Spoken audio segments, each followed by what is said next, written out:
out stuff, right? This is the real technical part of a QR code. We won't spend much time on here, but I want to show it to you because a lot of you are high up in the marketing. And what you need to know is that there are some components of a code, right? There's the three things in the corner, 1, 2, 3, and those are positioning codes. So you can have your code turned, right? So in part of your design, it could be upside down, it could be on its side, it could be a diagonal, it can be embedded in other things. It has required patterns, right? So this could be a scannable code. Now, you have your phone a little bit backwards. I don't know that this one is a scannable code, but it has duplicate data. Does anyone remember how CDs work? Right? They have the data is on the CDs several times. So if it gets a little scratch, it can still read it. It can still find it. QR codes are exactly the same. The data that's embedded is duplicated several times. And it has this little alignment thing, which also helps you determine what its positioning is so it can read the data correctly. Okay, so there are very technical spots that you can't touch on the code, stuff that has to be the same. But the reason I mention it is because it doesn't have to look boring, right? You can make it cool. This is a perfectly scannable code to a company called Corkbin, right? And it's just one example. I mean, that's a pretty cool looking code. You can get them even cooler. I mean, they can look like feathers, they can look like all kinds of things. And if you start using companies like Microsoft Tag, which is another kind of code, it's not really a QR code, but it's another tag, then you can get colors involved and it can be really cool. The main takeaway for you guys is push your graphic designers to learn a little bit more about this because it can be cool. It doesn't have to be the boring little black and white block, right? Both are functional. This is pretty. So there are two types of QR codes, and so just you don't think that I'm the only one here that knows it. Last time I did this, Melissa, absolutely, who knows this stuff inside and out, corrected me on this. I was just calling them static and managed, and she goes, hey, aren't those called direct and indirect? And she was absolutely right. So it's not just me at this company that knows it. All of the folks you deal with know this stuff.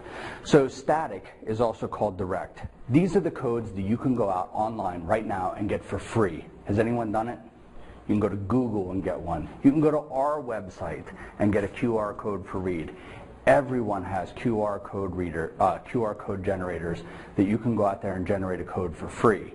All you have to do is type in QR code generator in Google and you'll find it. Those are static or direct. What it means is that all the information that you typed in, your URL, wherever you were pointing that QR code to, is embedded in that text, in that code. Just like the one you saw of me where it said the man you're looking at loves a beautiful woman named Deb, right? All that information was embedded into that code because it was just text. That's what a static one is. It's direct. It takes you directly there. So, and then the other one is indirect. It's managed, which means the code takes you to a database. And then in the database, you are tied to a location on the internet, right, a website. So if you scanned our code, for instance, you would first hit a database. The database would go, oh, you scanned that H&H Graphics code, you need to go here to the H&H Graphics website. Now, that adds a step. Here's the benefit. Let's get back to Whistler. Whistler wanted to put this QR code on their mailer. During the proofing process, we tested it. Motor Trend had given them this code, and they put it on here, and it pointed to a video by Motor Trend. And so we tested it during proofing, it worked just fine. We tested it during the second round of proofing, worked just fine. It was on the press, right? Over halfway run on the press, and I scanned it, and it was broken, right? So we're panicking. Holy crap! What are we going to do? The video site was completely gone. It was ruined. So we called Whistler and said, oh my gosh, during all the proofs, we scanned this. It worked just fine. We pulled the proofs out. It's the link. It's not the way we're printing it. It's the link. And they said, no problem. We'll take care of it. And they knew they could because they had an indirect or a managed QR code that they had paid for. So they were able to contact that company. They found the actual new link because Motor Trend had moved the video. They got the new link to the video. They plugged that into the database, said try it now. We scanned the same ink on the same piece of paper, and now it went to a working video. So if not, their entire press run would have been ruined, right? We're talking 20,000 of these that would have gone out with a broken code. Or worse, they would have had to, rerun them at their expense. Ow! That's very, very expensive. But paying a few pennies for a managed QR code saved them those thousands of dollars. So you can get the static one, right, free online, and I would suggest you do it to play with it. But if you're going to do it for your business, I would strongly suggest you get the indirect or the managed one. There's a lot of providers out there who can do that. We can absolutely help you with that. But getting the indirect one is far more important than going cheap on the static one. So how big do you make it, right? We were able to scan it there with our phones unless you were using the QR code reader. The one on here is really small. The one on my business card is really small. It didn't have to be the size of a wall. They have one in New York. The most popular QR code scanned ever is on a building on this the whole side of a building in New York City. It's actually Calvin Klein put up the X-rated versions of their underwear commercials. Then you could scan the code and see them, right? And so people flocked to that building to scan that QR code. One, because it's cool and it's on the side of a building, and other for the online content. So it's all about scale. If you were doing a direct mail piece, especially you, Stacy, great thing is it's 10 to 1. So if you know people normally read 10 to 12 inches away, it needs to be about 1 inch square, right? If you know they're going to be up close, if you know they're going to be scanning it as they're walking past a window, maybe it needs to be 1 foot by 1 foot. Think about how far away your potential clients are going to be from that. If it's on a billboard, maybe it needs to be 10 feet by 10 feet, right? If you actually expect people to scan it from the road, right? I'm not suggesting that you put them on billboards. I've seen them there. I can't imagine who scans the ones on the billboards. I'm stopping on 83 to scan a QR code. But I've seen them out there. So just make sure that you're making the right size. If you make it 1 inch by 1 inch and they're scanning from 10 feet away, they're not going to be able to read it. That sort of thing. And it's the scanning distance divided by 10. So you guys have seen regular barcodes, right, on the back of a book, a regular barcode. You can fit 24 characters in a regular UPC barcode, just 24 characters.